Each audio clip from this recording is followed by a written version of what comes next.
Então o Swamiji deu início ao sacrifício de fogo, despejando as tinturas coloridas sobre o tabuleiro de terra perante ele. Com atenção fixa, sua congregação observava cada movimento misterioso enquanto ele recolhia os gravetos e lascas de madeira, mergulhava-os na manteiga clarificada, acendia-os na chama de uma vela e montava uma fogueirinha no centro do tabuleiro. Misturou grãos de gergelim, cevada e manteiga clarificada num vaso e então passou adiante a mistura. Cada novo discípulo pegou um punhado da mistura para oferecê-la ao fogo. Em seguida, pôs-se a recitar orações em sânscrito, pedindo a todos o obséquio de repeti-las. Cada oração terminava com o canto da palavra Swaha, Swaha, Swaha, repetida 3 vezes. Não era para repetir. Não é fácil não, viu?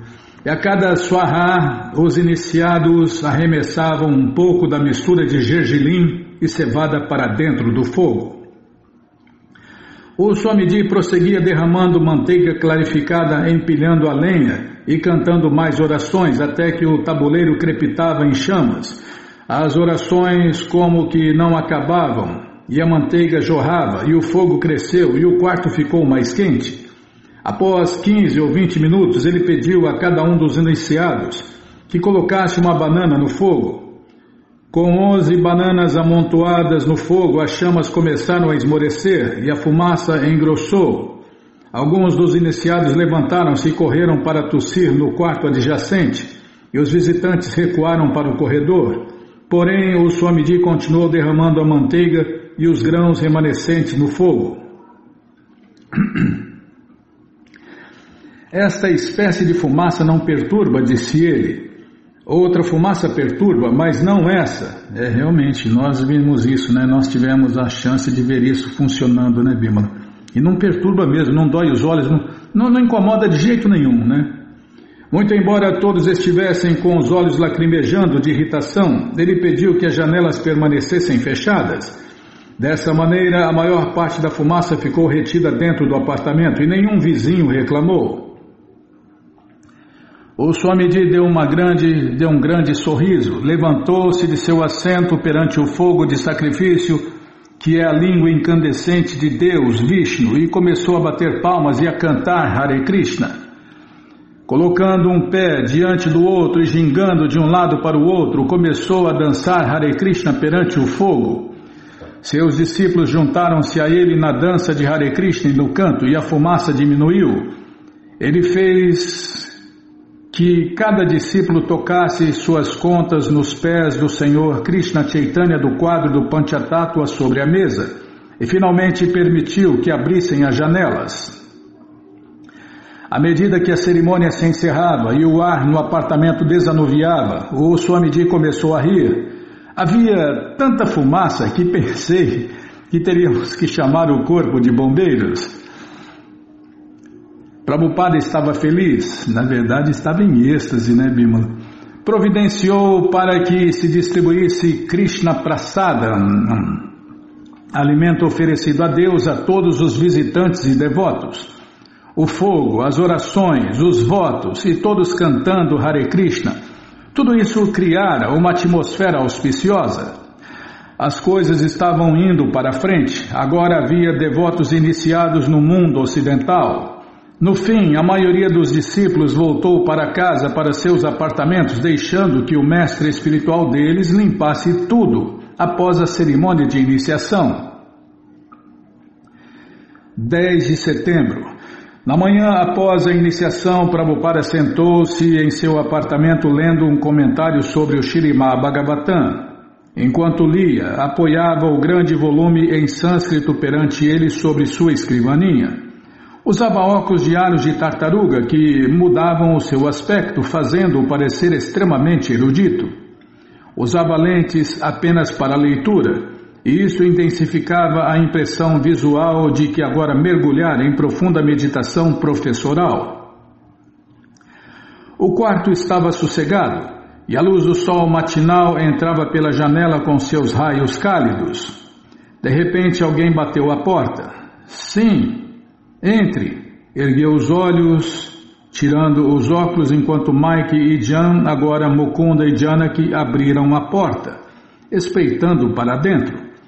Ele pedira para vê-los. Sim, entrem. Sorriu ele e eles entraram. Entraram fechando a porta atrás de si. 2 vivazes jovens americanos. Com os seus olhos expressivos, ele demonstrava estar de bom humor. O casal sentou-se diante dele e Prabhupada chamou-os alegremente por seus novos nomes de iniciação. Bem, vocês estão vivendo juntos, mas agora fizeram sérios votos de iniciação. Então, o que farão quanto a isto? Bem, Mukunda parecia confuso.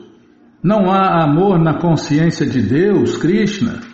E o Swamiji assentiu com a cabeça. Sim, por isso digo. Por que vocês não se casam?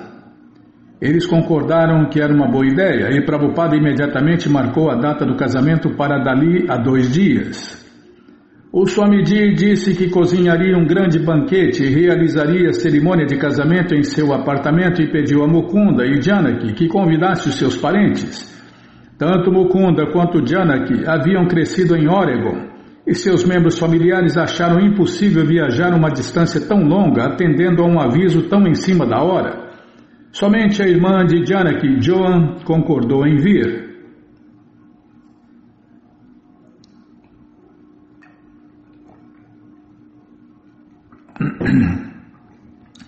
Prabhupada estava, para variar, sempre correndo contra o tempo, né?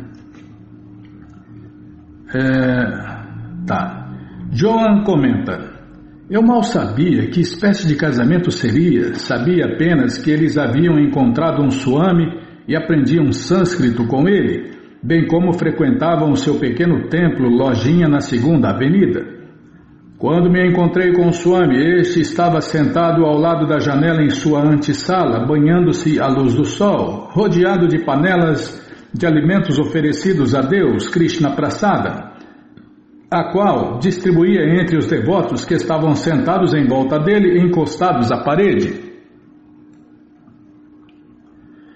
Eu fazia macrobiótica e não fiquei nada desejosa de compartilhar daquela refeição de meio-dia.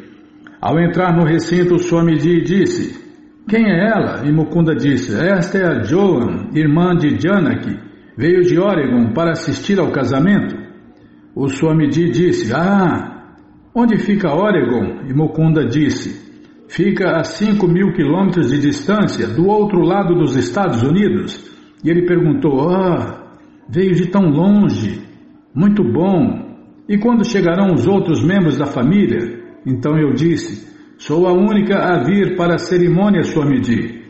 Não importa, disse ele, é muito bom que você tenha vindo. Sente-se, por favor, e tome um pouco de Krishna Prasada. Ofereceu-me um pouco de caldo de ervilha, um sabidi bem suculento, iogurte, salada e chapatis, pães achatados. Porém, como eu me dedicava à macrobiótica, todo aquele alimento oferecido a Deus, Krishna Prasada, tinha um gosto intragável para mim.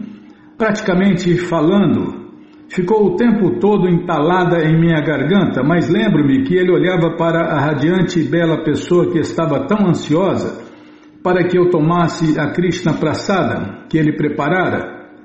E então comi tudo, mas em minha mente decidi que aquela seria a última vez que compartilharia de um almoço com os devotos. De qualquer modo, acabei terminando de comer, e o Swamiji, que estivera me observando, disse: quer mais? Quer mais? E eu disse: não, obrigada, muito obrigada, estou satisfeita. Estava muito boa, mas não posso aceitar mais nada. Enfim, o alimento oferecido a Deus, Krishna Prasada, terminou. Todos se levantaram para limpar o local enquanto o Swamiji comentava que desejava falar com Mukunda, Janaki e eu para fazer os preparativos para o casamento do dia seguinte. Então, quando já estávamos sentados no quarto com ele, o Swami estendeu a mão até um canto. Não tenho certeza do que eu estou lembrando. Então, quando já estávamos sentados no quarto com ele, o Swamiji estendeu a mão até um canto onde havia um grande pote com calda de açúcar cristalizado grudado pelo lado de fora, e eu pensei, esta deve ser a pièce de résistance, ou coisa parecida, né? É francês, Bima, não sei nem em português, vou falar francês, pièce de résistance. Mas, dessa vez, não vou aceitar nada, porém, de qualquer forma, ele introduziu sua mão no pote e tirou dele um grande, redondo e gotejante gulab jamun. Eu disse, não, estou tão cheio que não poderei aceitar nada. E ele disse, tome, tome, e fez-me estender a mão e pegar o doce.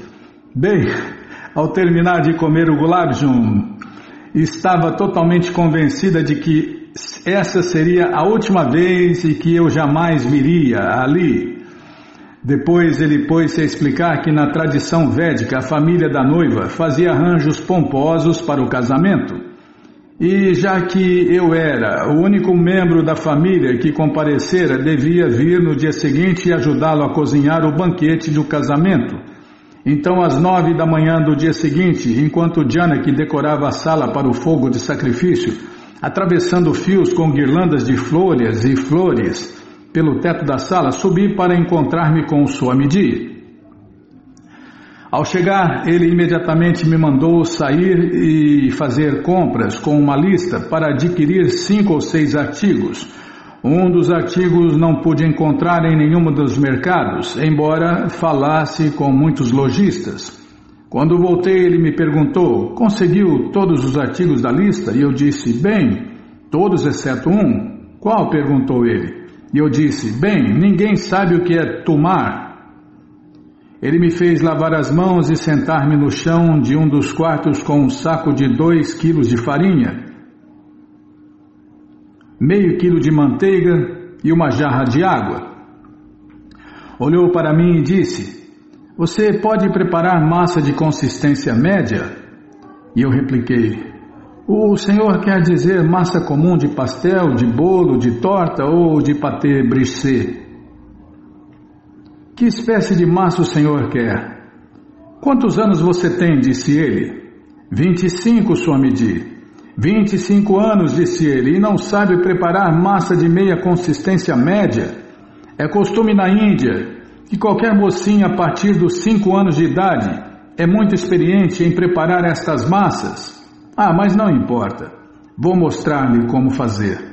Assim, com muita habilidade, esvaziou o saco de farinha e com as pontas dos dedos introduzia a manteiga até que a mistura assumia uma consistência espessa. Então cavou um poço no centro da farinha, derramou exatamente a quantidade certa de água e com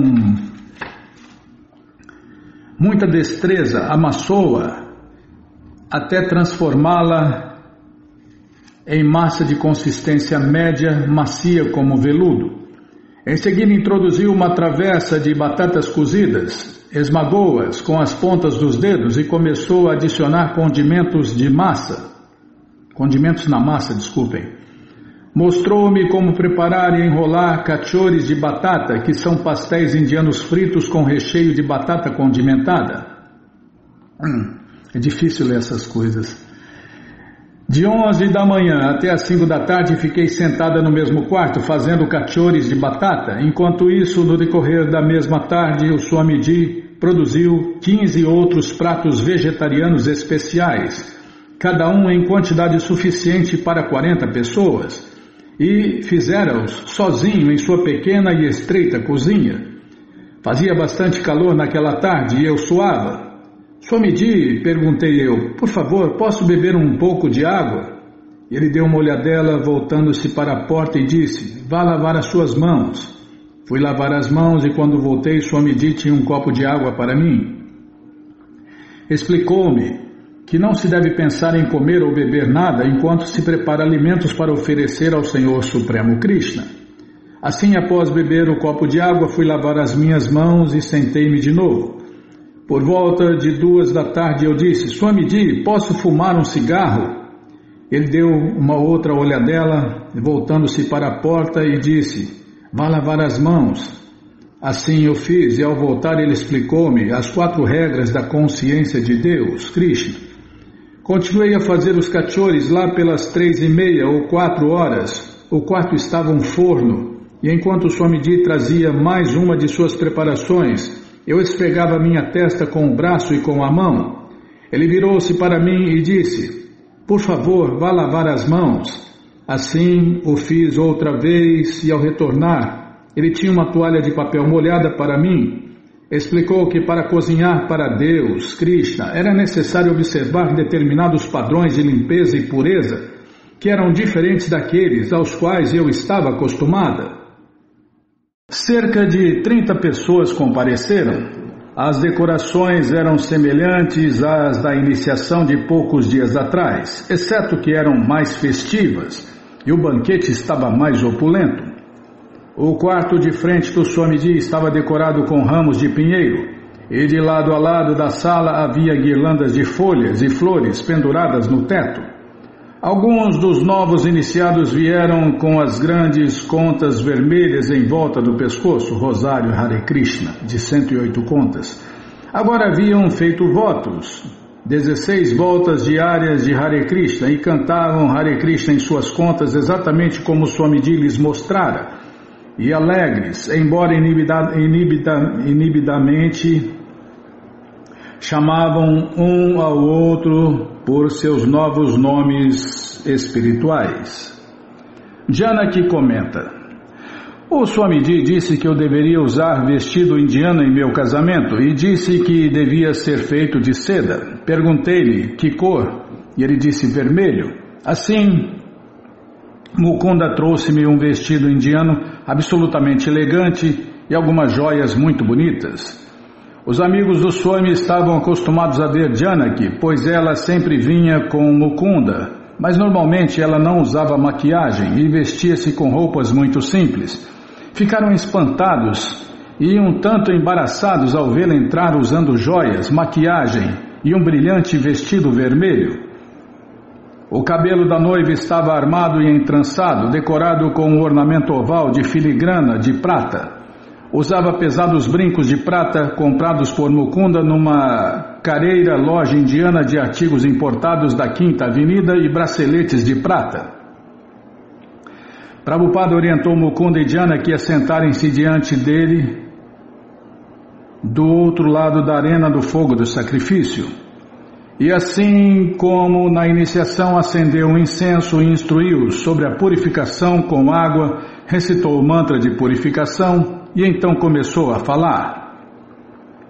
Explicou sobre o relacionamento entre o homem e a esposa em consciência de Deus, Krishna, e sobre como devem prestar-se mútuos serviços e como devem servir a Deus, Krishna.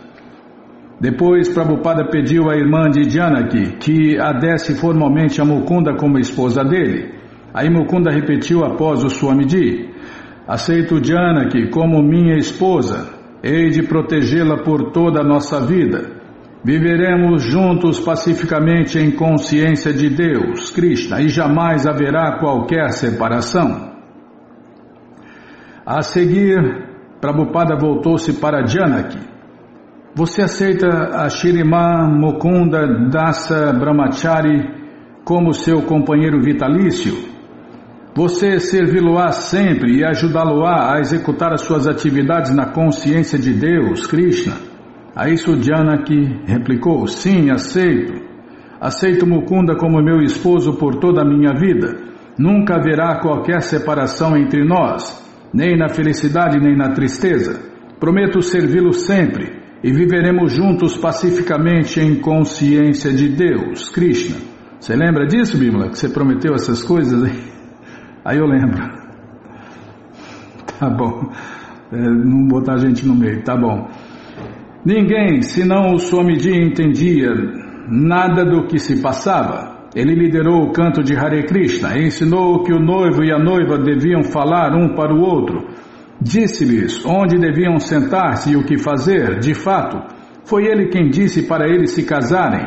Além de tudo isso, cozinhar o elaborado banquete... Desculpem, não, que eu já estava pensando aqui no banquete, Bima. Festa é comigo mesmo.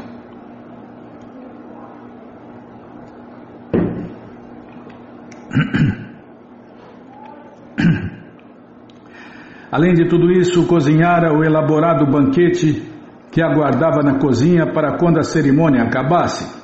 Prabhupada pediu que Mukunda e Janaki trocassem suas guirlandas de flores e depois disso trocassem de assentos.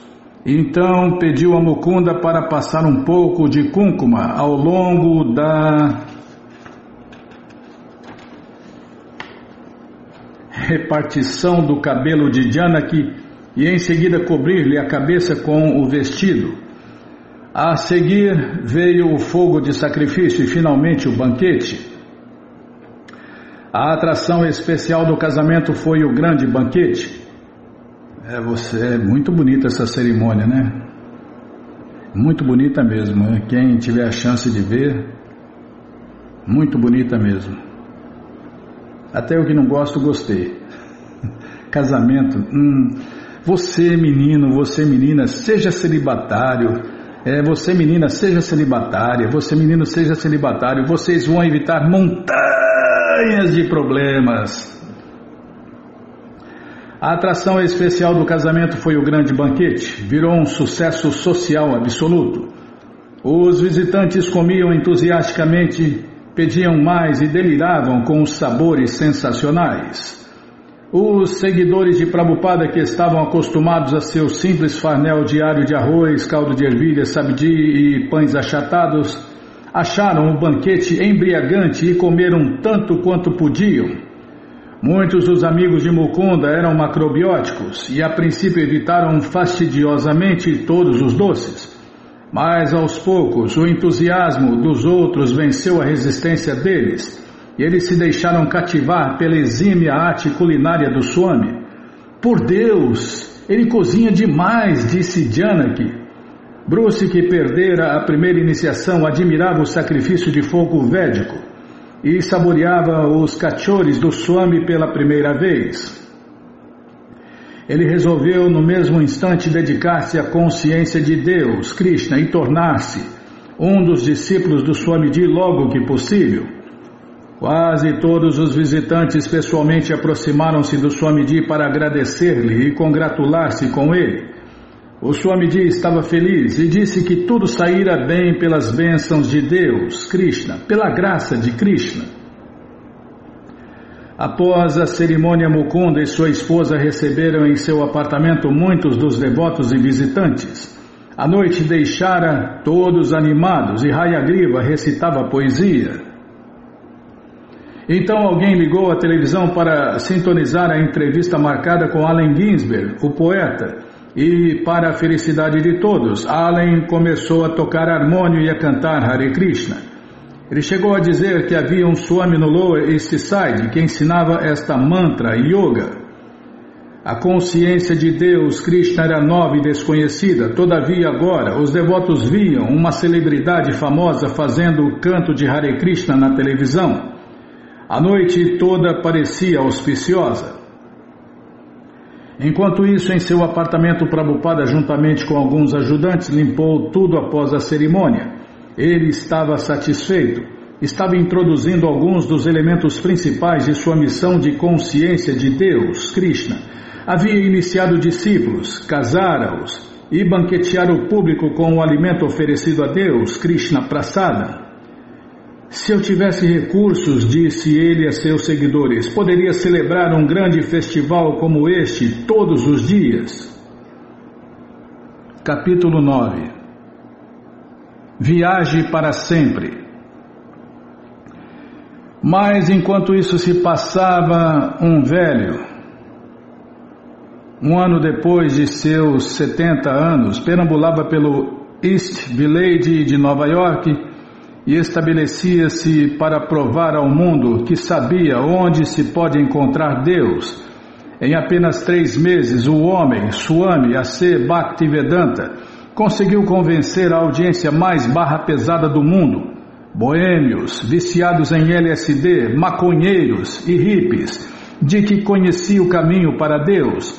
Desligue-se, cante alto Hare Krishna e viaje. Esta nova marca de homem santo, com todo o devido respeito pelo Dr. Larry, desculpem, esta nova marca de homem santo, com todo o devido respeito pelo Dr. Larry, está pintando com outro tipo de expansão de consciência, que é mais doce do que o ácido, mais barato do que o baseado e que faz efeito sem pó. Como tudo isto é possível? Através de Deus, Krishna, diz o Swami. Trecho do East Village Order, outubro de 1966. Prabhupada estava bem de saúde naquele verão e outono, ou pelo menos parecia. Trabalhava arduamente por longos períodos e, exceto as 4 horas de descanso à noite, estava sempre ativo. Falava intensa e continuamente, sem jamais se cansar, e sua voz era enérgica. Seus sorrisos eram fortes e encantadores. Seu cantar alto e melodioso de Hare Krishna. Durante o canto e dança público de Hare Krishna, batucava ritmos de tambor bengalis em seu bongô, às vezes por 1 hora. Comia com gosto arroz, caldo de ervilha e pão achatado, e legumes com manteiga clarificada. Seu rosto era cheio e sua barriga saliente. Às vezes, descontraído, batia com 2 dedos em sua barriga e dizia que a ressonância confirmava sua boa saúde. Sua cor dourada radiava... Tá, Bimala, posso continuar? Sua cor dourada radiava a juventude e o bem-estar que seus 70 anos de hábitos saudáveis e não destrutivos haviam preservado. Ao sorrir, sua virilidade e vitalidade sobrevinham com tanta força que embaraçavam um nova-iorquino murcho e libertino. De muitas maneiras, ele não era nem um pouco parecido a um velho. E seus novos seguidores aceitavam plenamente a sua juventude ativa como parte da maravilha do Swamiji, assim como vieram a aceitar a maravilha do canto e a maravilha de Krishna. O Swamiji não era um homem comum, ele era transcendental, podia fazer qualquer coisa. Nenhum de seus seguidores ousava aconselhá-lo a moderar-se, nem realmente jamais lhes ocorrera que ele precisasse de tal proteção. Estavam ocupados simplesmente tentando acompanhar o seu ritmo. Ele conseguira durante 2 meses na 2ª Avenida 26 aquilo que antes fora apenas um sonho. Agora tinha um templo, uma sociedade devidamente registrada, plena liberdade para pregar e um grupo de discípulos iniciados. Quando o irmão espiritual lhe escrevera perguntando-lhe como dirigiria um templo em Nova York, Prabhupada respondeu que precisaria de homens da Índia, mas que poderia encontrar 1 ou 2 americanos capazes de ajudar. Isso fora no inverno passado. Agora Krishna pusera-o numa situação diferente. Não recebera ajuda nenhuma de seus irmãos espirituais, nem grandes doações de ricos negociantes indianos, e nenhuma assistência do governo da Índia. Porém, estava obtendo sucesso de maneira diferente. Aqueles foram dias felizes, dizia ele. Lutara sozinho por 1 ano, mas então Krishna enviou-me homens e dinheiro. Sim, aqueles foram dias felizes para Prabhupada, mas sua felicidade não era como a felicidade de um velho nos anos do ocaso. Quando alguém se recolhe aos sombrios confortos do retiro,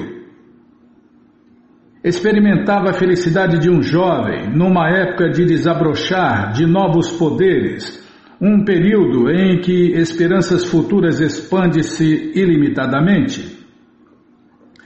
Ele tinha 71 anos, mas sua ambição era de um jovem corajoso. Era como um jovem gigante apenas começando a crescer. Era feliz porque sua pregação firmava-se, assim como o Senhor Krishna Chaitanya fora feliz ao viajar sozinho pelo sul da Índia, propagando o cantar de Hare Krishna. A felicidade de Prabhupada era de um servo desinteressado de Deus, Krishna, a quem Krishna enviava candidatos para a vida devocional. Estava feliz em plantar a semente da devoção em seus corações e treiná-los em cantar Hare Krishna ouvir sobre Krishna e trabalhar para divulgar a consciência de Deus, Krishna. Prabhupada continuava a acelerar. Após as primeiras iniciações, o primeiro matrimônio, ansiava pelo próximo passo. Contentava-se com o que tinha, mas desejava fazer mais. Tinha a cobiça do devoto de Deus, não a cobiça de obter gozo dos sentidos, mas sim de conquistar mais e mais para Deus, Krishna. Ele entrava como uma agulha e saía como um arado, isto é, a partir de um início pequeno e aparentemente insignificante. Expandiria o seu movimento a proporções tremendas. Pelo menos esse era o seu desejo. Não estava satisfeito com o seu recém-encontrado sucesso e segurança na segunda Avenida 26, mas ansiava aumentar a ISKCON Hare Krishna tanto quanto possível. Está sempre fora a sua visão. Não é esta, desculpem, tá, Bimala? Prabhupada é delirante, é emocionante, né? Daí eu errei mesmo, já sou ruim de serviço mesmo. Esta sempre fora a sua visão, e ele a havia gravado na ata da ISKCON Hare Krishna. Alcançar verdadeira unidade e paz mundial entre os membros e a humanidade em geral. Até rimou, você viu? Alcançar verdadeira unidade e paz mundial entre os membros e a humanidade em geral. O Swamiji, aquilo que nenhum político, nenhum líder materialista conseguiu, nem vai conseguir. O Swamiji reuniu seu grupo. Sabia bem que uma vez que experimentassem isto, todos adorariam. Porém, isto só aconteceria caso ele fosse pessoalmente com eles. O Washington Square Park estava a apenas 1 quilômetro de distância, talvez um pouco mais. Ravindra Swarupa comenta: ele nunca guardou segredo do que fazia, costumava dizer: quero que todos saibam o que estamos fazendo. Então, enfim, chegou o dia de: hoje vamos cantar no Washington Square Park, disse ele. Todos ficaram aterrados. Ninguém vai a um parque para cantar Hare Krishna. Parecia uma ideia muito esquisita, porém ele nos garantiu dizendo: ao começarem a cantar Hare Krishna, vocês perderão o medo. Krishna ajudá-los-á. E assim fomos caminhando até o Washington Square Park, mas não estávamos nada a fim de fazer aquilo. Até aquele momento não nos expunhamos. Eu estava transtornado e sei que vários outros o estavam também com a ideia de fazer uma imagem pública de mim mesmo. Encabeçados por Prabhupada, saíram naquela bela manhã de domingo caminhando pelos quarteirões da cidade desde a segunda avenida até o Washington Square Park, no coração da Greenwich Village. E a aparência dele, só por caminhar, já causava sensação. Nenhum dos rapazes tinha a cabeça raspada nem vestes, mas por causa do Swamiji, com suas vestes alaranjadas, seus sapatos brancos e pontiagudos e sua cabeça raspada e erguida para o alto, o povo ficava espantado. Não era o mesmo que sair sozinho, quando o máximo que ocorria era olharem para ele vaga e ocasionalmente. Hoje, porém, com um grupo de rapazes apressando-se para acompanhá-lo, enquanto ia à frente pelas ruas da cidade, obviamente em vias de fazer algo, ele provocava um rebuliço. Rapazolas e moleques desordeiros gritavam nomes e outros riam e faziam sons. Um ano atrás, em Butler, os Argavals tiveram certeza de que Prabhupada não viera aos Estados Unidos em busca de seguidores. Ele não queria provocar escândalos, conjecturar a série. Contudo, agora estava causando sensação, caminhando pelas ruas da cidade de Nova York, rumo ao primeiro canto público de Hare Krishna nos Estados Unidos, seguido por seus primeiros discípulos. No parque havia centenas de pessoas circulando, moradores estilizados e decadentes da Greenwich Village, visitantes de outros burgos, turistas de outros estados e outras terras, uma mescla de rostos, nacionalidades, idades e interesses. Imagina que lugar para fazer distribuição de livros, né, Bímola? Como de costume, havia alguém tocando violão junto à fonte. Rapazes e moças sentados juntos, beijavam-se, alguns jogavam frescobol, outros tocavam tambores, ou flautas, ou outros instrumentos, e outros caminhavam com seus cães, conversando. Não pensei nada, não pensei nada, não vou falar nada. E outros caminhavam com seus cães, conversando, admirando tudo, perambulando por ali. Era um típico dia da Village.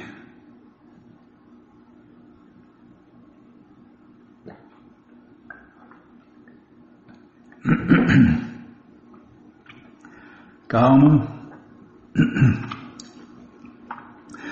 Prabhupada dirigiu-se a um canteiro de gramado onde muitas pessoas espaireciam a despeito de uma pequena placa com os dizeres "não pise na grama". Sentou-se sentou-se, né? Tá bem, não tinha visto esse detalhe aqui, ó. Prabhupada se dirigiu, eu achei que era só ele e os devotos que tinham se sentado na grama, mas não, né? Já tinha gente sentada na grama. Você vai saber por quê. Prabhupada dirigiu-se a um canteiro de gramado onde muitas pessoas espaireciam a despeito de uma pequena placa com os dizeres "não pise na grama". Sentou-se e um por um os seus seguidores sentaram-se a seu lado. Pegou os seus símbolos de mão e cantou o Mahamantra Hare Krishna, Krishna Krishna, Hare Hare, Hare Rama, Rama Rama, Hare Hare. E seus discípulos responderam, a princípio desajeitadamente e depois com mais ímpeto. Não era tão ruim quanto haviam pensado que seria. Jagannatha comenta, foi algo maravilhoso. O Swamiji me iniciou numa experiência maravilhosa. Isto porque aquilo me desinibiu bastante e eu superei certa timidez. Era a primeira vez que eu cantava alto no meio de todos. Uma multidão de curiosos aproximou-se para admirar, embora ninguém se aventurasse a cantar Hare Krishna. Dentro de poucos minutos, 2 policiais abriram caminho entre a multidão. Quem é o encarregado aqui? Perguntou um oficial asperamente. E os rapazes olharam na direção de Prabhupada. Não viu a placa? Perguntou o outro oficial. O Swamiji franziu o senho e voltou seus olhos em direção à placa. Levantou-se, encaminhou-se para a calçada desconfortavelmente quente e sentou-se outra vez e seus seguidores vieram atrás para sentar-se em volta dele. Prabhupada continuou o canto de Hare Krishna por meia hora e a multidão em pé ouvia. Nunca antes um mestre espiritual nos Estados Unidos saíra às ruas para cantar os nomes de Deus, Hare Krishna, Hare Rama. Após o canto de Hare Krishna, pediu uma cópia do Śrīmad Bhagavatam e fez Hayagriva ler o prefácio em voz alta. Com articulação clara, Hayagriva leu: a disparidade na sociedade humana deve-se ao princípio básico de uma civilização ateísta. O Deus Todo-Poderoso existe, dele tudo emana, por ele tudo é mantido, e nele tudo se funde para descansar. A multidão ficou imóvel. Depois disso, Swami e seus seguidores caminharam de volta à lojinha, sentindo-se eufóricos e vitoriosos. Haviam quebrado o silêncio americano. Allen Ginsberg vivia nas redondezas da Rua 10 Leste. Um dia recebeu um convite peculiar por correspondência. Pratique a vibração sonora transcendental. Hare Krishna, Krishna Krishna, Hare Hare, Hare Rama, Rama Rama, Hare Hare. Este canto limpará a poeira do espelho de sua mente. Sociedade Internacional para a Consciência de Deus, Krishna. Reuniões às 7 da manhã diariamente, segundas, quartas e sextas às 7 da noite. Você estará cordialmente convidado a vir e trazer os seus amigos. Ah, você está, né? Estará, tá, Bímola? Não, estará também. agora e no futuro. Tá, vou ler de novo. Sociedade Internacional para a Consciência de Deus, Krishna. Reuniões às 7 da manhã diariamente. Segundas, quartas e sextas às 7 da noite. Você está cordialmente convidado a vir e trazer os seus amigos. Hare Krishna, Mataji. O Swamiji pediu aos rapazes que o distribuíssem pela vizinhança. Certa noite, logo após receber o convite, Allen Ginsberg e seu companheiro de quarto, Peter Orlovsky, chegaram à lojinha numa Kombi.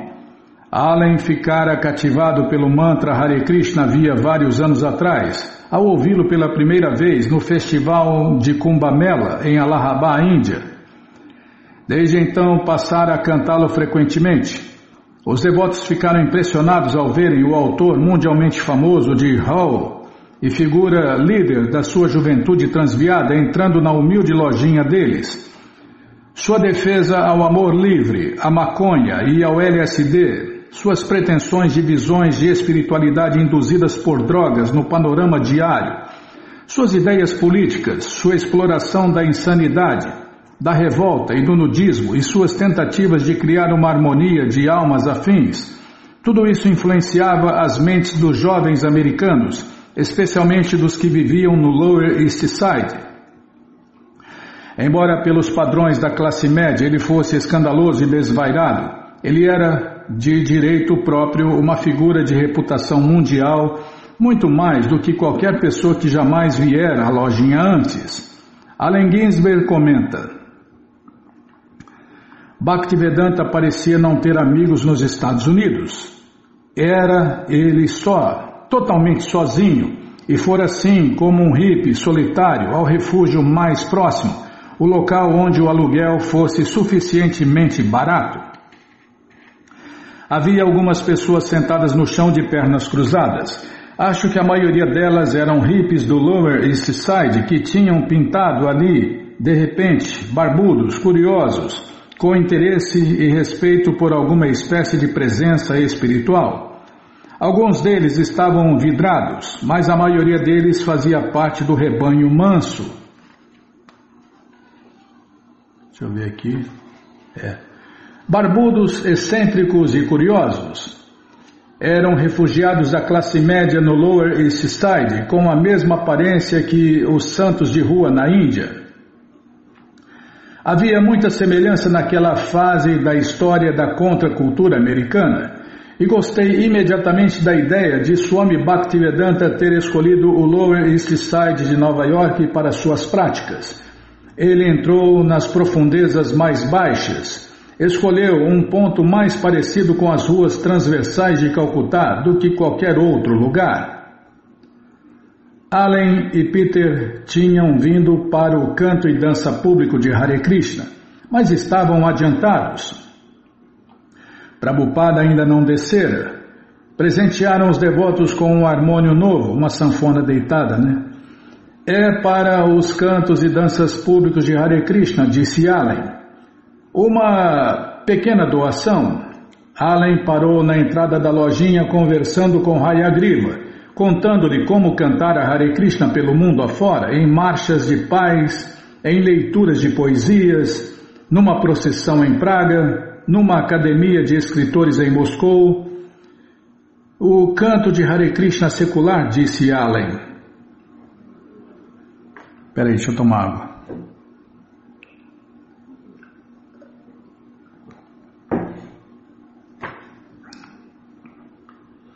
Onde eu estava?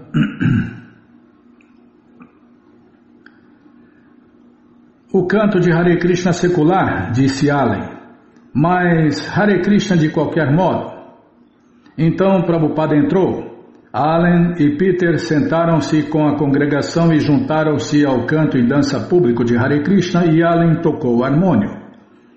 Allen comenta: fiquei admirado de que ele viesse com o canto de Hare Krishna, pois parecia um reforço da Índia.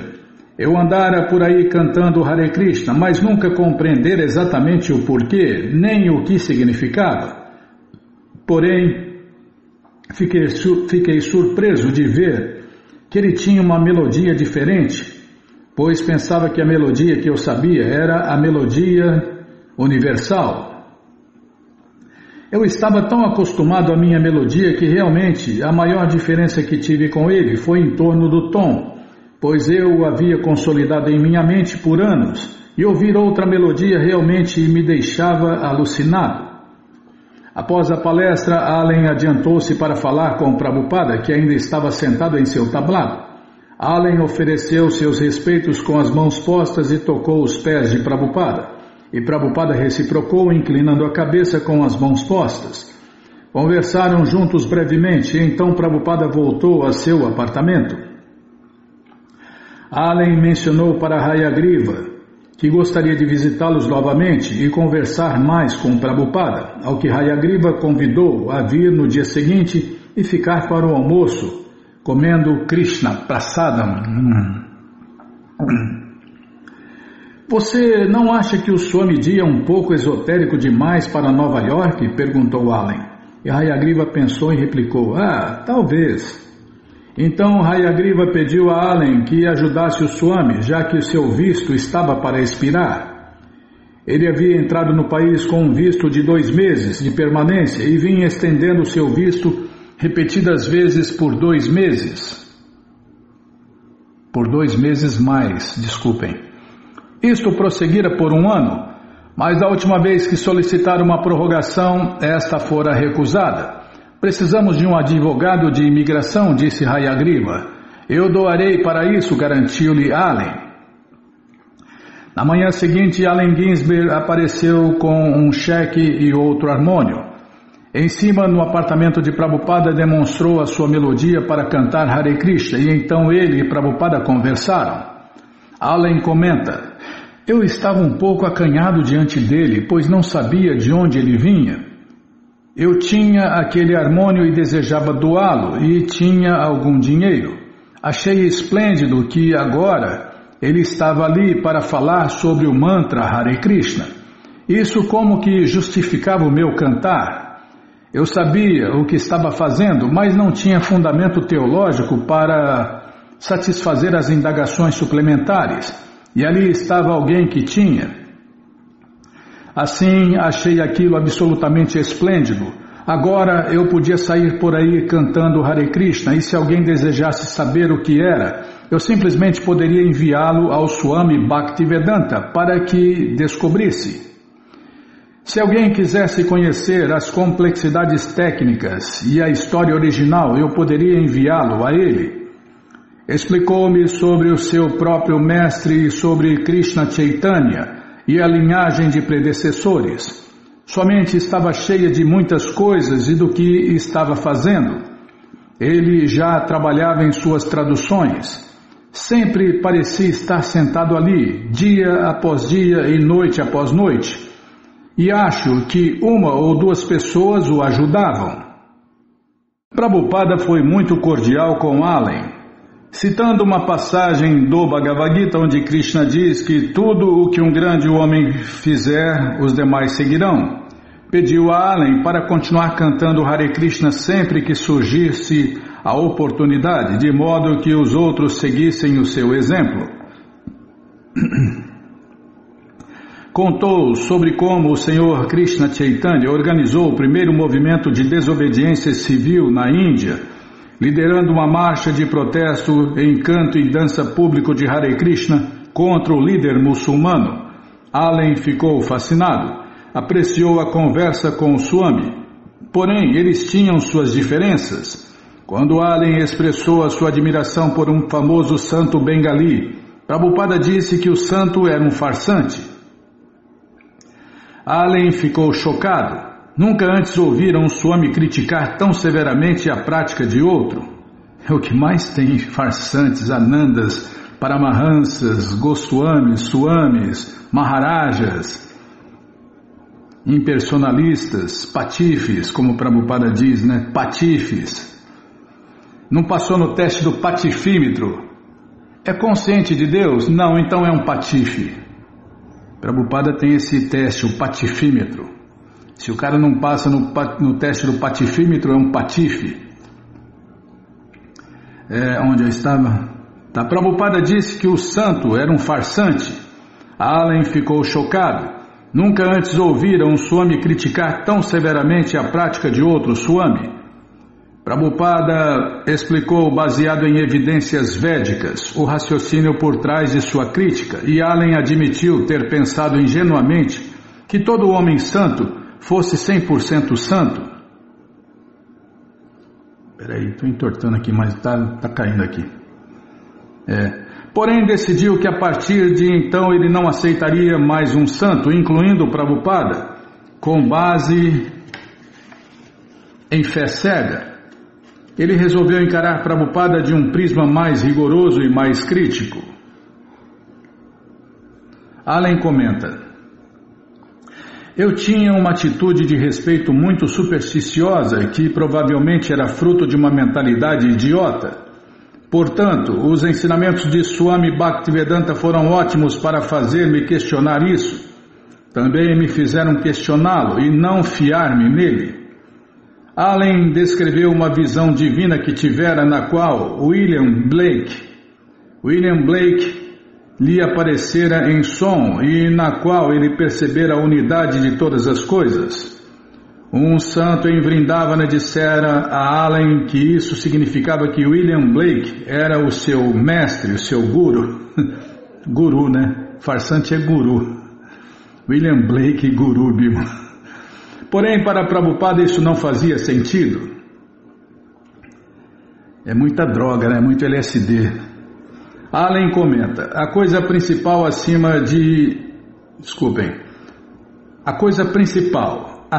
e além de todas as nossas diferenças era um aroma de doçura que ele tinha, uma doçura desinteressada e pessoal, tipo devoção total. E isso foi o que sempre me conquistou, independentemente das perguntas ou dúvidas intelectuais que eu tinha, ou mesmo das cínicas tramóias do ego. Em sua presença havia uma espécie de charme pessoal, vindo da dedicação que conciliava todos os nossos conflitos. Mesmo que eu não concordasse com ele, sempre gostava de estar com ele. A pedido de Prabhupada, Allen concordou em cantar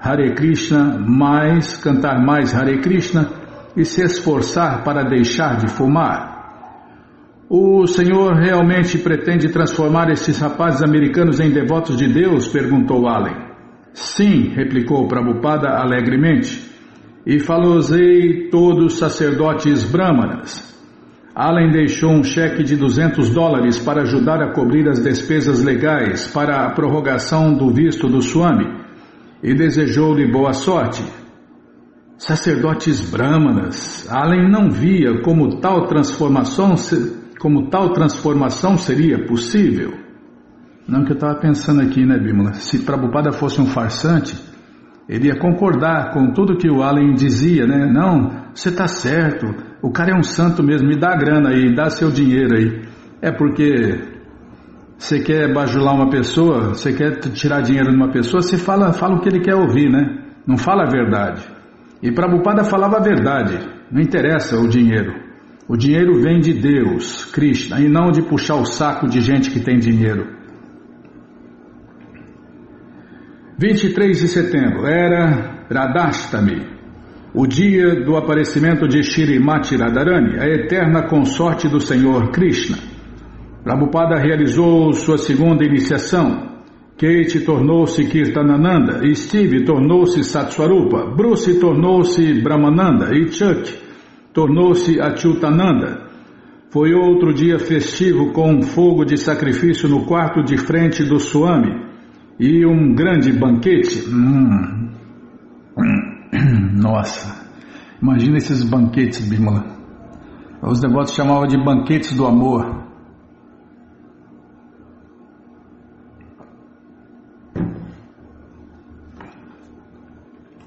Porque tudo que o devoto cozinha é com amor e devoção para Deus e é oferecido no altar como um sacrifício.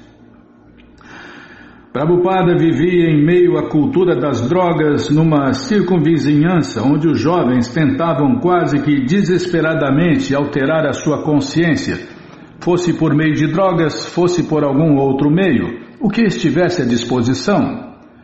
Prabhupada assegurava-lhes que poderiam alcançar facilmente a consciência superior que desejavam cantando Hare Krishna.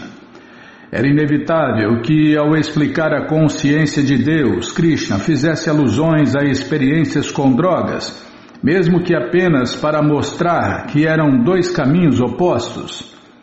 Já lhes era familiar os santos indianos que fumavam maconha e haxixe sob o pretexto de incrementar a sua meditação. Indianos patifes, o que tem de indiano patife, malandro, safado, muito, mas muito mesmo. A maioria, né, Bimala?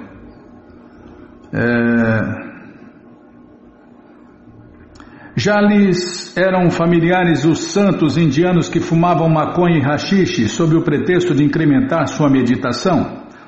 E antes mesmo de haver partido da Índia, turistas hippies se haviam tornado uma cena familiar nas ruas de Delhi. Os hippies gostavam da Índia devido à cultura mística e ao fácil acesso às drogas.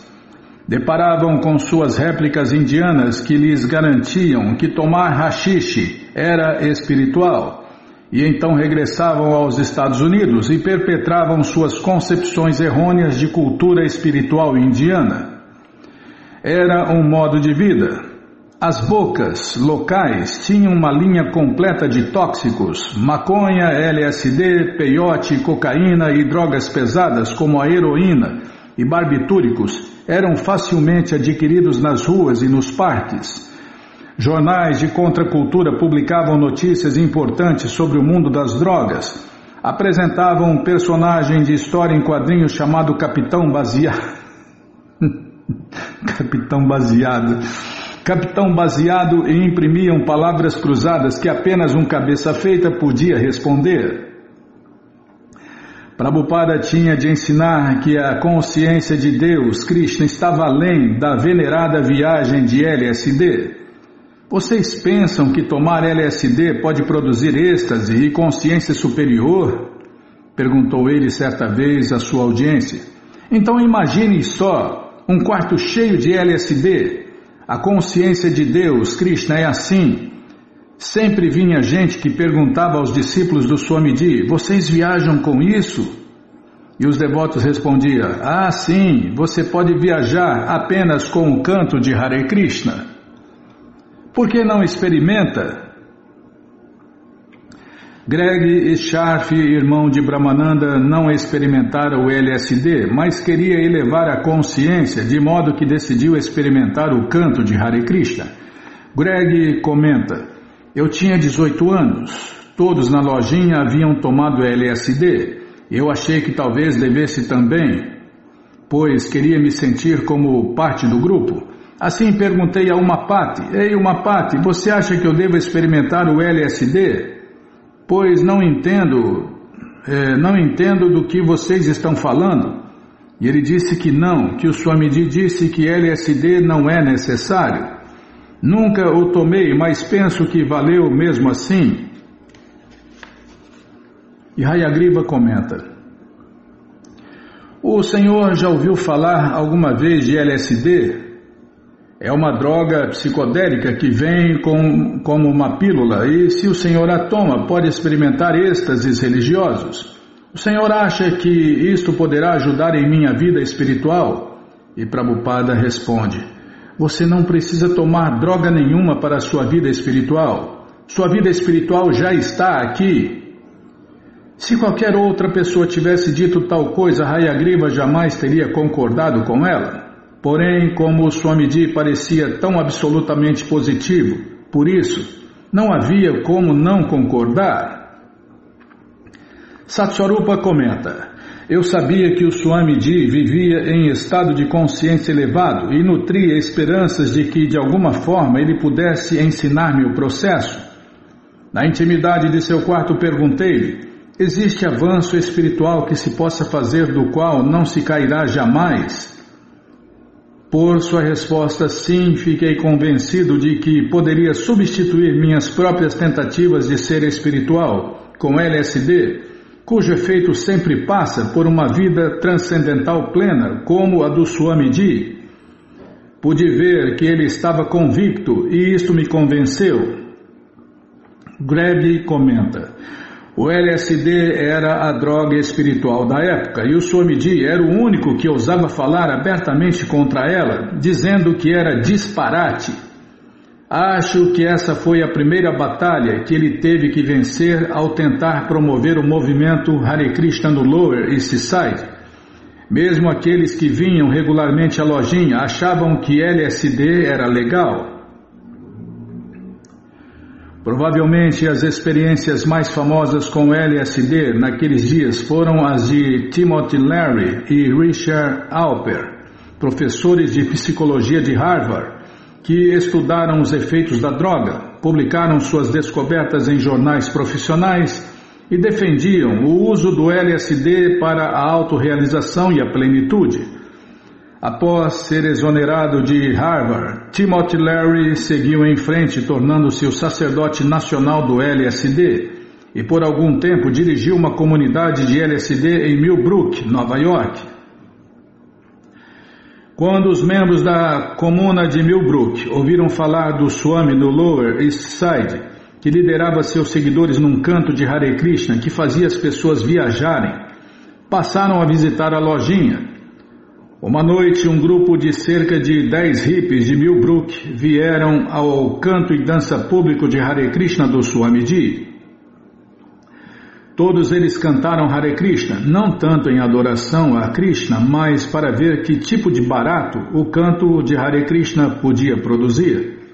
E após a palestra, um líder de Millbrook perguntou a respeito de drogas. Prabhupada respondeu que drogas não eram necessárias para a vida transcendental, que elas não podiam produzir consciência transcendental e que todas as visões religiosas induzidas por drogas não passavam de meras alucinações. Todas as visões religiosas induzidas por drogas não passavam de meras alucinações. Até hoje, né, tem gente que acha que tomar droga é uma atividade espiritual. Alucinados, loucos, malucos, drogados. Toma um chá, fica doidão, cheira, faz chá de cogumelo, tem chá de todo tipo que deixa doidão, né? E os caras acham que isso aí tem a ver com religião, né? Só se for religião dos demônios.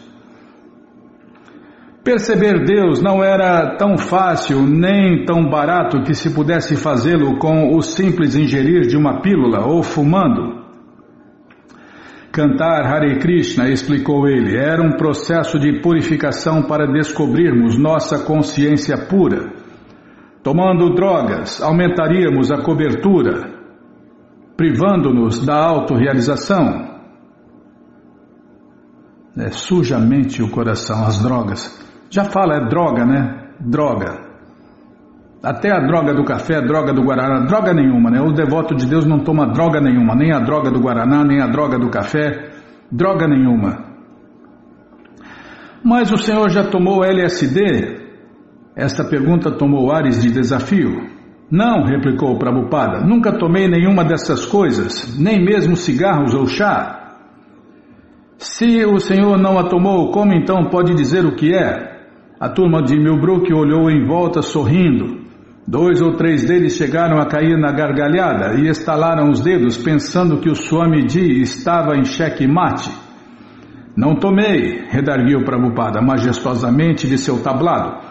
Porém, meus discípulos tomaram todas essas coisas, maconha, LSD, muitas vezes, e abandonaram-nas completamente. Perguntem a eles, Hayagriva pode falar? E Hayagriva aprumou-se um pouco e falou alto em tom de estentor. Hayagriva aprumou-se um pouco e falou alto em tom de estertor. Não saiu de novo, viu? E Hayagriva aprumou-se um pouco e falou alto em tom de estentor. Bem, por mais que você viaje com LSD, acaba chegando a um clímax e então dá o revertério. É assim como viajar pelo espaço sideral num foguete. Ele deu um dos bem conhecidos exemplos do Swamiji. Sua espaçonave pode viajar para bem longe da Terra por milhares de quilômetros, dia após dia, mas não poderá simplesmente continuar viajando e viajando. Mais cedo ou mais tarde você terá que aterrissar.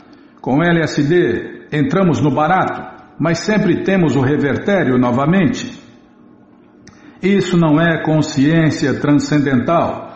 Quando você realmente alcança consciência transcendental ou consciência de Deus, Krishna, não sai do barato.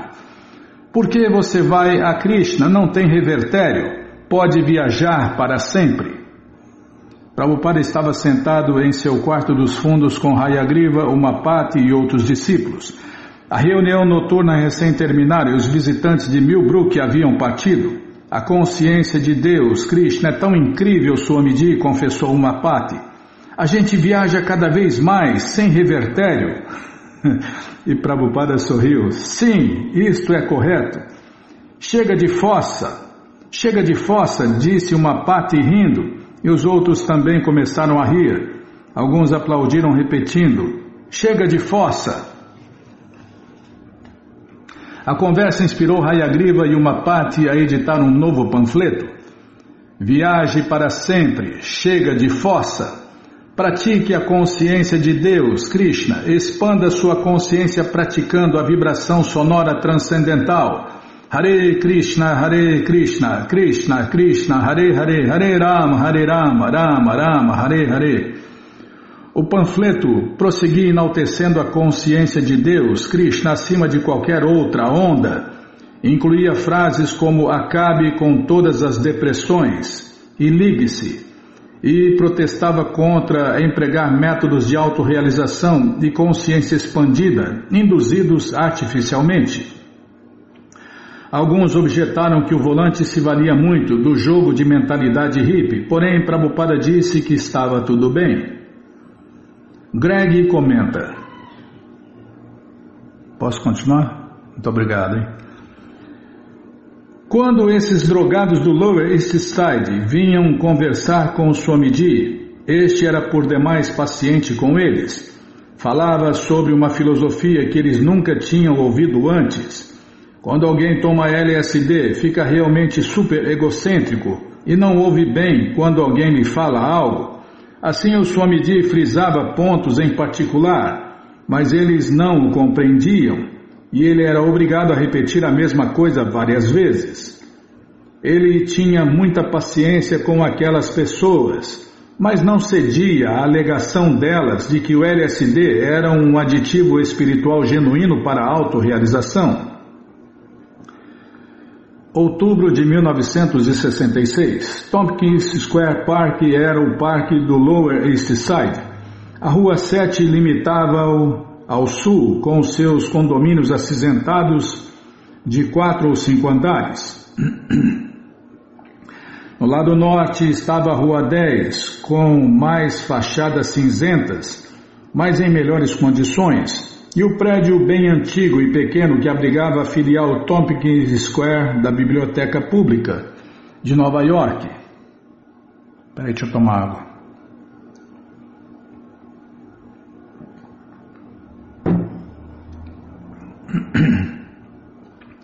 Vou repetir. E o prédio bem antigo e pequeno que abrigava a filial Tompkins Square da Biblioteca Pública de Nova York.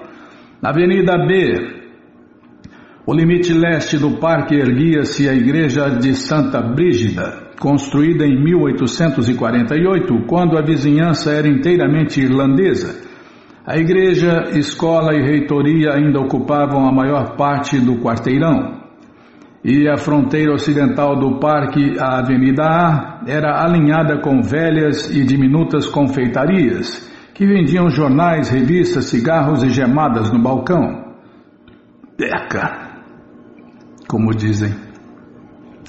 Além disso, havia alguns bares, várias quitandas e um par de restaurantes eslavos, especializados em pratos de ensopados de legumes que reuniam ucranianos e hippies lado a lado para as refeições. Os 4 hectares de parque abrigavam muitas árvores altas, mas pelo menos metade do parque era pavimentado. Um emaranhado de pesadas cercas de ferro batido de 1,5 m de altura, balizando as passarelas e protegendo o gramado, estendia-se pelo parque. As cercas e as diversas passarelas e entradas para o parque davam-lhe o aspecto de um labirinto. Como ainda fazia calor e era domingo, o parque estava apinhado de gente. Quase todo o espaço nos bancos que se enfileiravam pelas passarelas estava ocupado. Havia velhos, a maioria ucranianos, vestidos de paletós e suéteres antiquados, mesmo no clima quente, sentados juntos em grupos conversando. Havia também muitas crianças no parque, na sua maioria porto-riquenhas e negras, mas também crianças claras e mal encaradas dos cortiços, andando de bicicleta ou jogando bola e frescobol. Os adolescentes haviam tomado a maioria das quadras de basquetebol e handebol, e como sempre havia muitos cães vadios correndo. Um mini coreto de mármore, 4 pilares, uma laje e dentro uma fonte de água potável, era um remanescente dos velhos tempos de 1891, segundo a inscrição. Em seus 4 lados estavam as palavras esperança, fé, caridade e sobriedade. Sobriedade na década de 60. Só se for a sobriedade dos devotos, né, Bíblia? Mas alguém espalhara tinta negra em toda a estrutura, fazendo desenhos obscenos e escrevendo nomes e iniciais ilegíveis. Vários tocadores de conga e bongô haviam ocupado toda uma bancada, e o parque inteiro pulsava com seus ritmos frenéticos. E lá estavam os hippies, diferentes dos outros, os boêmios barbudos com suas jovens namoradas de cabelos compridos, vestidas com velhas calças Lee azuis, ainda era uma visão incomum. Mesmo na miscelânea do Lower East Side, a presença deles criava tensão. Eram provenientes de famílias de classe média, de modo que não haviam recorrido aos cortiços por mera necessidade econômica. Isso criava conflitos em seu relacionamento com os imigrantes menos privilegiados. E a bem conhecida inclinação dos hippies por drogas psicodélicas, a revolta deles contra suas famílias e sua afluência, e sua absorção nas ideias de vanguarda, às vezes transformavam-nos na minoria ridicularizada entre seus vizinhos. Mas os hippies só queriam ficar na deles e criar a sua própria revolução de paz e amor, e por isso normalmente eram tolerados, embora não apreciados. Havia diversos grupos entre os jovens e excêntricos do Tompkins Square Park. Havia amigos que tinham frequentado a mesma escola, que tomavam a mesma droga juntos, ou que concordavam com uma filosofia específica de arte, literatura, política ou metafísica. Havia os namorados. Havia grupos perambulando juntos por razões indecifráveis, exceto o objetivo comum de ficar na deles. E havia outros que viviam como eremitas. Um solitário sentava-se num banco do parque analisando os efeitos da cocaína, contemplando o estranho farfalhar das folhas verdes das árvores e o céu azul acima dos condomínios, e então descia até o lixo a seus pés, enquanto desamparadamente acompanhava sua mente, do medo à iluminação, do dissabor à alucinação. Isso repetidamente até que, depois de algumas horas, a droga começava a esmorecer e novamente ele era um estranho comum. Às vezes, dava o revertério, né, Bímola? Toda droga é assim, né? No começo dá aquela euforia e depois dá revertério, depressão. Às vezes ficavam a noite inteira acordados, divagando, no parque até que finalmente, ao raiar do dia, esticavam-se nos bancos para dormir. Especialmente os hippies gostavam de ir ao parque aos domingos. Pelo menos atravessavam o parque a caminho do St. Mark's Place, da Greenwich Village ou do metrô da Avenida Lexington em Astor Place ou do metrô Indy na esquina da Houston com a segunda, ou para pegar o ônibus suburbano na primeira avenida, um ônibus para o centro na segunda, ou um circular na nona avenida. Ou então iam ao parque só para sair de seus apartamentos e sentarem-se juntos ao ar livre para viajar novamente e conversar ou caminhar pelo labirinto de caminhos do parque. Porém, quaisquer que fossem os diversos interesses e motivações dos hippies, o Lower East Side era uma parte essencial do misticismo.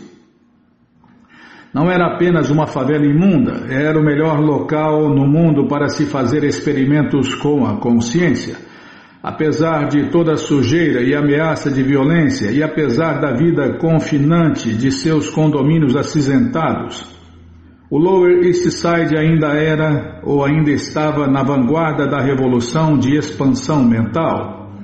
A menos que você morasse ali e tomasse psicodélicos ou maconha, ou pelo menos adotasse a busca intelectual da religião, da sua liberdade, você não era iluminado nem participava da evolução mais progressiva de consciência humana. E era esta busca uma incursão além da monótona existência do materialista careta americano que unia a tão eclética tribo de hippies no Lower East Side.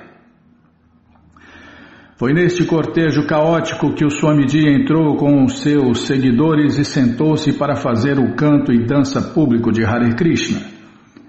3 ou 4 devotos que chegaram antes dele escolheram uma área aberta do parque, estenderam o tapete oriental que Robert Nelson doara, sentaram-se nele e começaram a tocar os símbolos de mão e cantar Hare Krishna, Hare Krishna, Krishna Krishna, Hare Hare, Hare Rama, Hare Rama, Rama Rama, Hare Hare.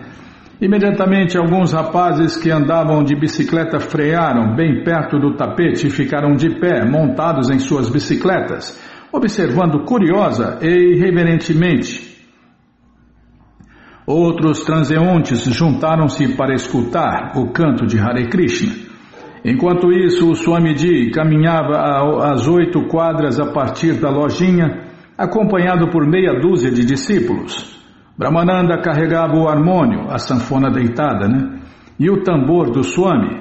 Kirtanananda, que agora tinha a cabeça raspada a pedido do Swamiji e usava folgadas vestes de cor amarelo canário, criava uma sensação extra. Motoristas encostavam seus carros para darem uma olhada com os seus passageiros olhando para trás, boquiabertos, com a roupa escandalosa e a cabeça raspada, enquanto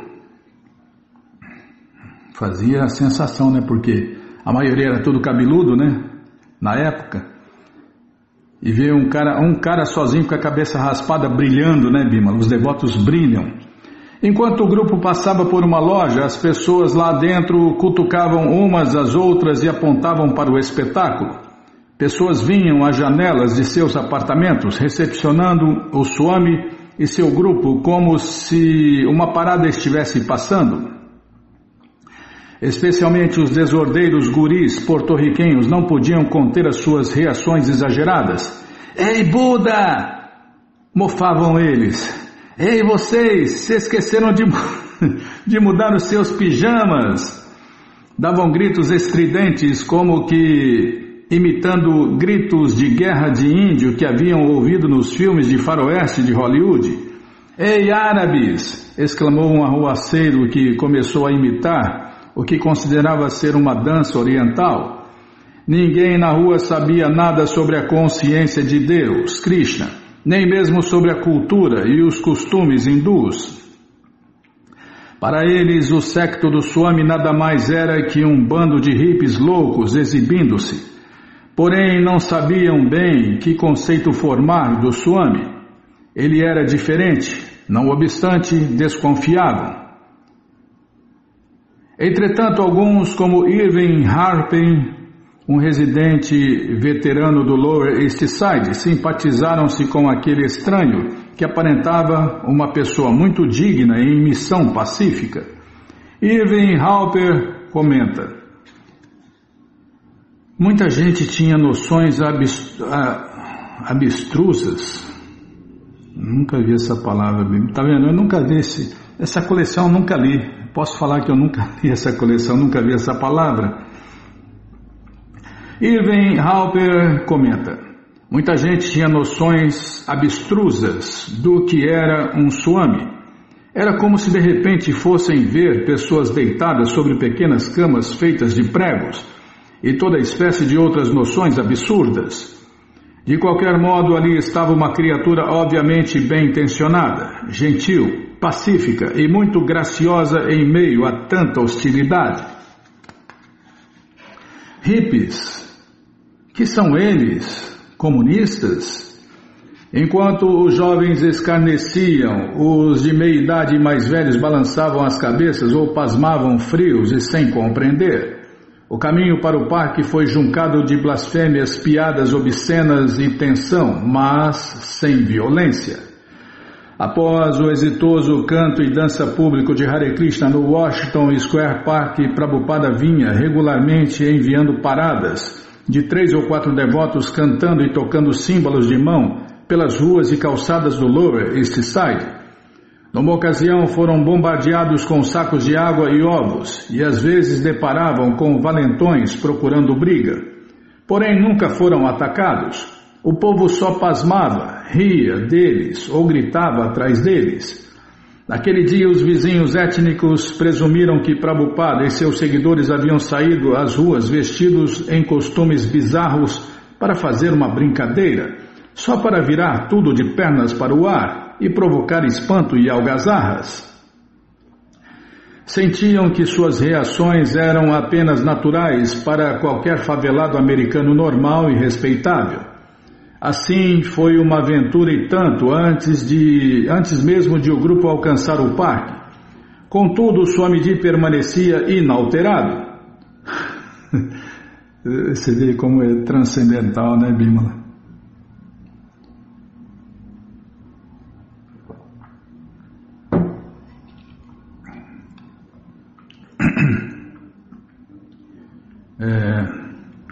O que eles estão dizendo? Perguntou ele 1 ou 2 vezes, e Brahmananda explicou. Prabhupada tinha uma maneira de manter a sua cabeça erguida, seu queixo para cima, enquanto continuava caminhando. Isso dava-lhe uma aparência aristocrática e determinada. Sua visão era transcendental. Ele via todos como almas transcendentais, e Krishna como o controlador de tudo. Todavia, afora isso, mesmo do ponto de vista mundano, não temia o pandemônio da cidade. Afinal, era um experiente homem de Calcutá.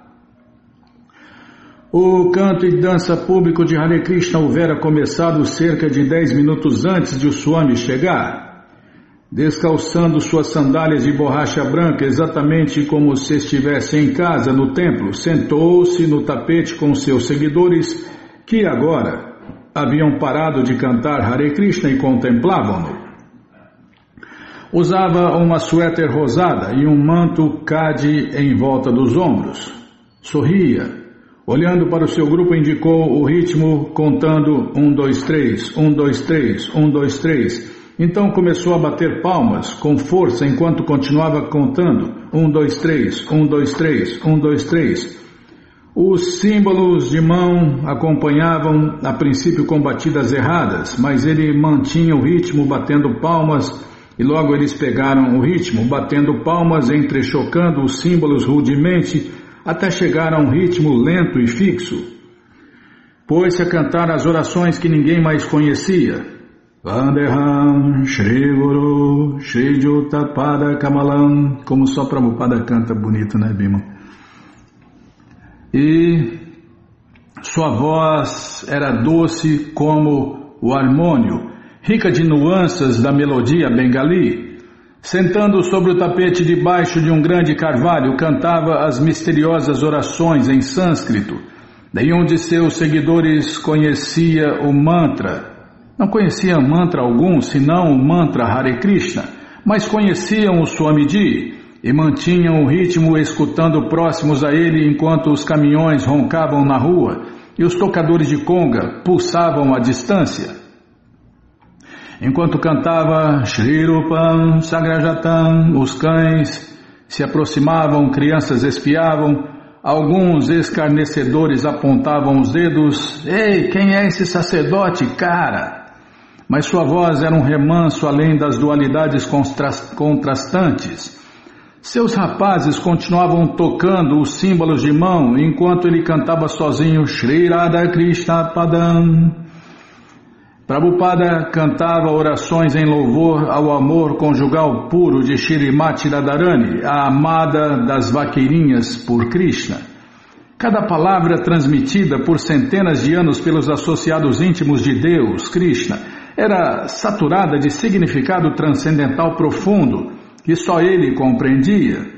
Sahagana Lalita Shri Vishakam Vitanscha. Nossa, Prabhupada cantando isso aqui é lindo, Bimala. Esperavam até ele começar o canto de Hare Krishna, embora ouvi-lo cantar fosse bastante emocionante. Chegavam mais pessoas, era isso que Prabhupada queria. Queria que eles cantassem e dançassem Hare Krishna com ele, e agora seus seguidores também desejavam o mesmo. Haviam experimentado juntos nas Nações Unidas, no Ananda Ashram e no Washington Square Park. Parecia que seria isto que eles iriam fazer para sempre, sair com o Swamiji, sentar-se e cantar Hare Krishna. Ele sempre estaria com eles cantando Hare Krishna, Krishna Krishna, Hare Hare, Hare Rama, Rama Rama, Hare Hare. Aí ele começou o mantra Hare Krishna.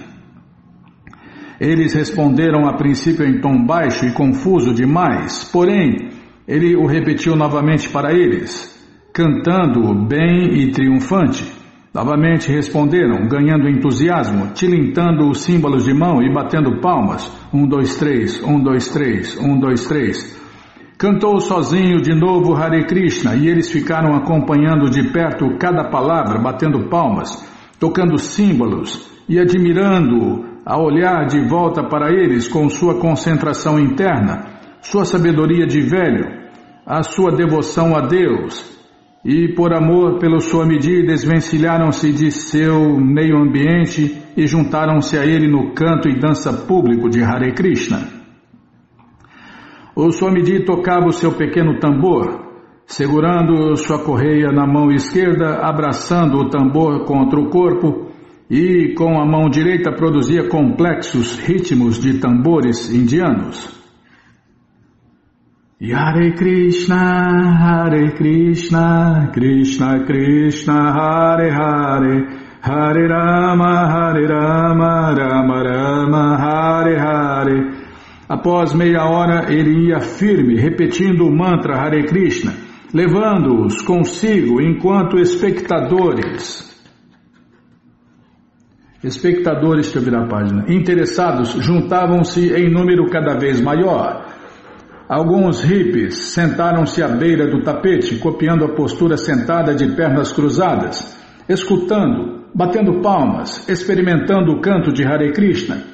E o pequeno círculo interno de Prabhupada e seus seguidores crescia à medida que mais e mais pessoas se aproximavam. Como sempre, o seu canto e dança público de Hare Krishna atraía músicos. Irving Halper comenta: eu faço flautas e toco instrumentos musicais, faço instrumentos de todas as espécies. Quando o Swami chegou, aproximei-me dele e comecei a tocar, e ele deu-me suas boas-vindas. Sempre que um novo músico juntava-se ao grupo e tocava sua primeira nota, ele estendia seus braços. Era como se tivesse ascendido ao estrado e fosse reger a Filarmônica de Nova York.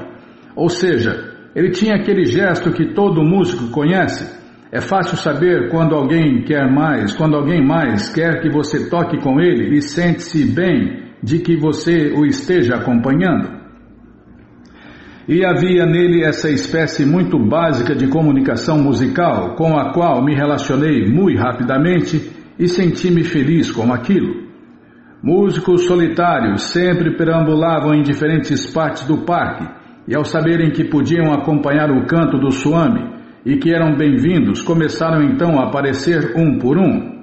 Um saxofonista veio só porque havia uma sessão rítmica tão forte para acompanhar.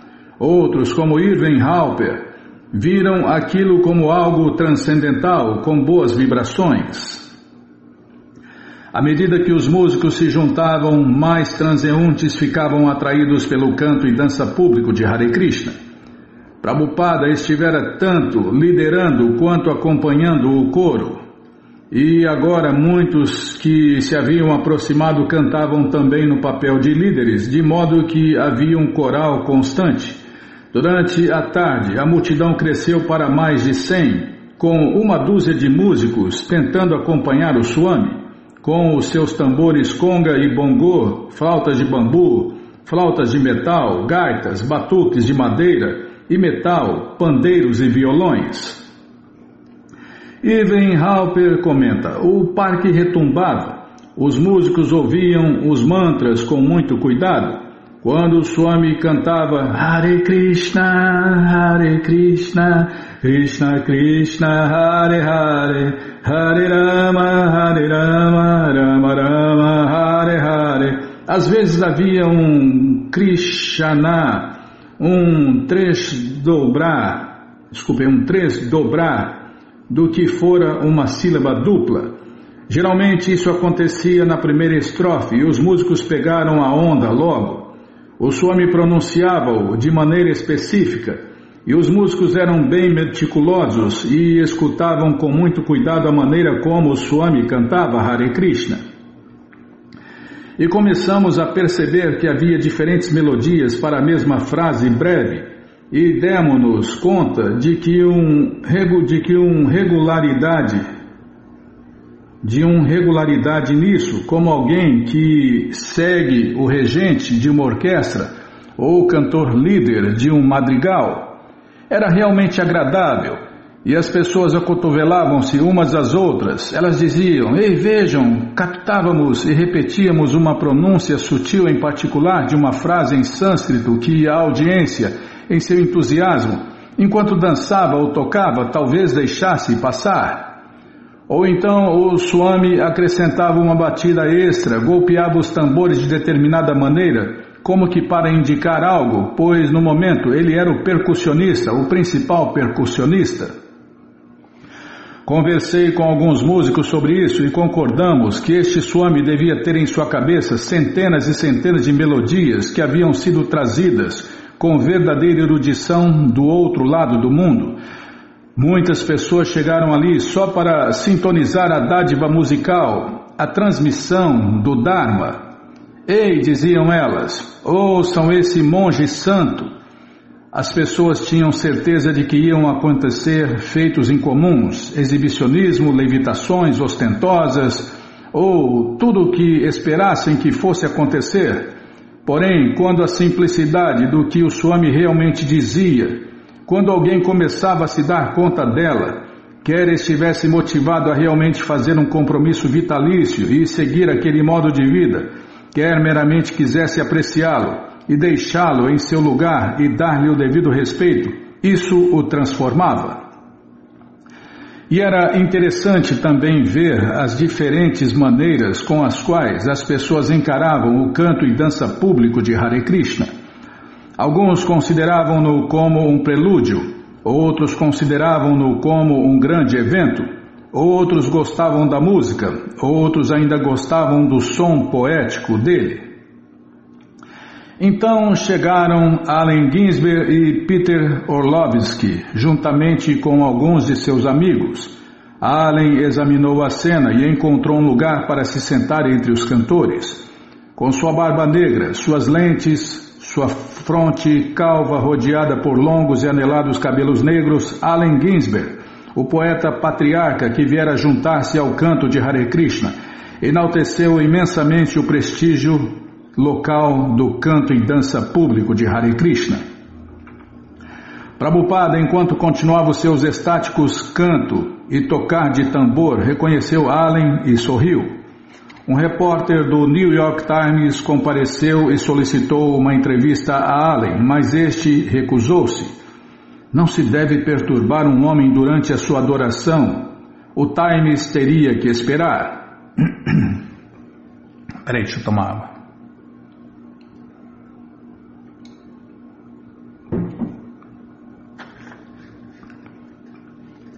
Allen comenta: o Tompkins Square Park era um foco de conflito espiritual naqueles dias, de modo que foi absolutamente grandioso.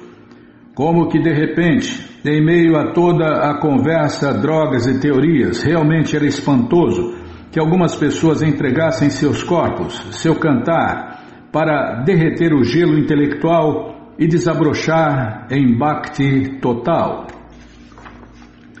Também os negros e porto-riquenhos apareceram ali com tambores fazendo conga. Porém, ali estava uma espécie de grupo totalmente diferente. Alguns deles com cabeças raspadas, e era interessante. Era um canto repetitivo de Hare Krishna, mas isso também era incrível. Era um canto fácil de se assimilar. Era uma cena aberta. Não havia qualquer camarote ali no canto da prática real. Resultado: sorrisos gerais e aprovação e incentivo como início de alguma espécie de agrupamento comunal verdadeiro no parque, com uma espécie de alicerce sério para intercâmbios, ao invés de somente cães e porcos nos tambores. Era impressionante ver Prabhupada. Tinha o senho franzido no esforço de cantar alto Hare Krishna, mas seu semblante era forte. As veias de suas têmporas sobressaíam visivelmente e seu maxilar projetava-se para frente enquanto cantava o seu Hare Krishna, para que todos ouvissem.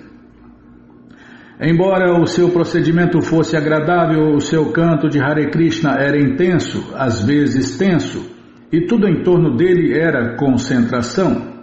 Não era o retiro de yoga de outrem, nem silenciosa vigília para a paz, mas sim a presença do canto puro de Hare Krishna, peculiar de Prabhupada. Era uma nova onda, algo em que todos podiam participar. A comunidade parecia estar o aceitando. Tornou-se tão popular que o vendedor de sorvete aproximou-se para vender melhor. Um grupo de menininhos louros de 5 ou 6 anos de idade estavam sentados logo ali ao redor, ao lado de Prabhupada. Um jovem polaco estava parado, perplexo. Alguém começou a queimar olíbano em carvão incandescente dentro de um defumador de metal, e as doces exalações pairavam entre os flautistas, percussionistas e cantores de Hare Krishna. O Swamiji acenou para os seus discípulos, ao que eles se levantaram e puseram-se a dançar Hare Krishna. O alto e magro Striadisha, com os seus bolsos de trás cheios de panfletos, viaje para sempre, ergueu as mãos e começou a dançar Hare Krishna. A seu lado, com camisa negra de gola rolê, grandes contas de cantar em volta do pescoço, dançava Achyutananda, com o seu cabelo crespo, quase ondulado, comprido e despenteado. Então Brahmananda levantou-se. Ele e Achyutananda puseram-se de frente um para o outro com seus braços esticados, como no quadro do Kirtana do Senhor Krishna Chaitanya. Os fotógrafos na multidão adiantaram-se e os rapazes dançavam Hare Krishna deslocando o seu peso do pé esquerdo para o pé direito, assumindo uma série de poses angélicas com suas grandes e vermelhas contas de cantar em volta do pescoço, e faziam o passo do Swami. Brahmananda comenta: quando me levantei, pensei que teria de permanecer de pé por todo o tempo que o Swamiji tocasse o tambor. Será uma ofensa, pensei eu, sentar-me enquanto ele ainda toca? Então dancei Hare Krishna por 1 hora. Prabhupada fez um gesto de aprovação com um típico movimento indiano de cabeça e então ergueu os braços, convidando mais dançarinos. Mais discípulos seus começaram a dançar Hare Krishna e até alguns hippies levantaram-se e tentaram. Prabhupada desejava que todos cantassem e dançassem Hare Krishna. A dança tinha um balanço suave e passos de pés descalços sobre o tapete, e os braços dos dançarinos estavam erguidos para o alto, seus dedos estendidos para o céu, acima dos ramos das árvores outonais. Aqui e ali pela multidão, cantores de Hare Krishna desfrutavam de êxtases privados. Uma moça com os olhos fechados tocava símbolos de dedo e balançava a cabeça oniricamente enquanto cantava Hare Krishna.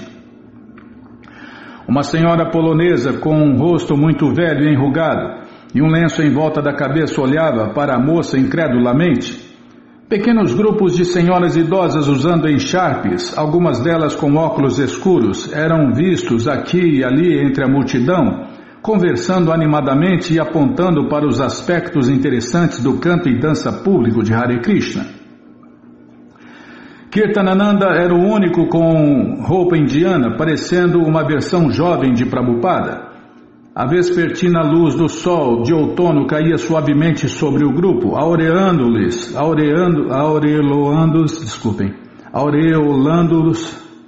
Vixe, enroscou aqui, Bímola, vou ler de novo. Peraí, deixa eu tomar água.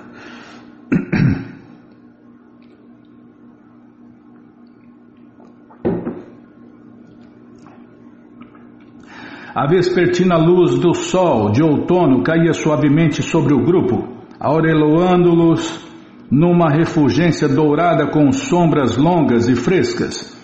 O harmônio, a sanfona deitada, entoava um som constante e um rapaz, usando jaqueta de faxina militar, improvisava criações atonais numa flauta doce de madeira. Ainda assim, a totalidade do som dos instrumentos combinavam-se e a voz do Swamiji emergia acima dos tons atrapalhados de cada acorde. E isso prosseguiu por horas. Prabhupada mantinha sua cabeça e ombros eretos, embora, ao fim de cada linha do mantra, às vezes encolhesse os ombros antes de começar a próxima linha. Seus discípulos permaneciam próximos a ele, sentados sobre o mesmo tapete, com êxtase religioso visível em seus olhos. Finalmente ele parou de cantar Hare Krishna. Imediatamente levantou-se e eles sabiam que ele ia falar. Eram 4 horas da tarde e o morno sol de outono ainda brilhava no parque. A atmosfera estava pacífica e a audiência atenta e adoçada pela concentração no mantra Hare Krishna. Começou a falar-lhes, agradecendo a todos por terem participado do canto e dança público de Hare Krishna. O cantar de Hare Krishna, disse ele, foi introduzido há 500 anos atrás na Bengala Ocidental por Krishna Chaitanya.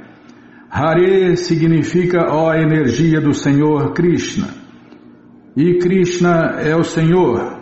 E Rama também é um nome do Senhor Supremo que quer dizer o prazer máximo. Seus discípulos permaneciam sentados a seus pés ouvindo.